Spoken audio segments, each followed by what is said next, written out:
রাজ্য জুড়ে অন্নপূর্ণা যোজনার মাধ্যমে প্রায় 28 লক্ষ মহিলাদের ব্যাংক অ্যাকাউন্টে মাসিক 3,000 টাকা সহায়তা পাঠানো হয়েছে।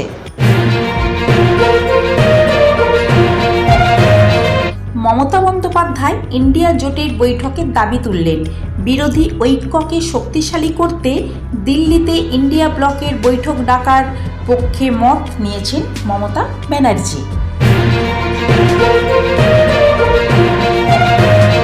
20 জুন থেকে পশ্চিমবঙ্গ দিবস পালন রাজ্য মন্ত্রিসভা সিদ্ধান্ত নিয়েছে যে প্রতি বছর 20 জুন আনুষ্ঠানিকভাবে পশ্চিমবঙ্গ দিবস পালন করা হবে।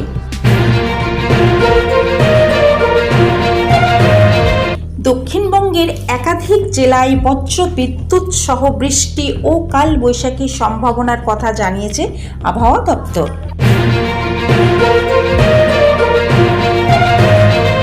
রাজ্য বাজেটের আগে আবাসন শিল্পের দাবি, রাজ্য বিনিয়োগ ও আবাসন উন্নয়নের জন্য একাধিক নীতিগত সংস্কারের প্রস্তাব দিয়েছে শিল্প সংগঠন।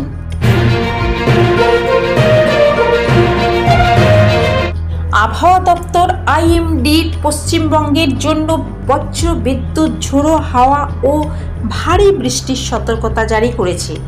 আগামী কয়েকদিন রাজ্যের বিভিন্ন জেলায় বৃষ্টি অব্যাহত থাকতে পারে।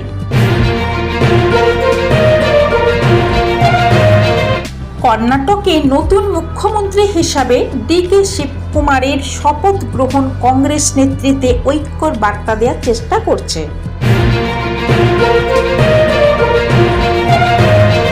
কেরালায় মৌসুমি বায়ুর প্রবেশ শুরু, আগামী কয়েকদিনে আরও রাজ্যে বর্ষা এগোতে পারে।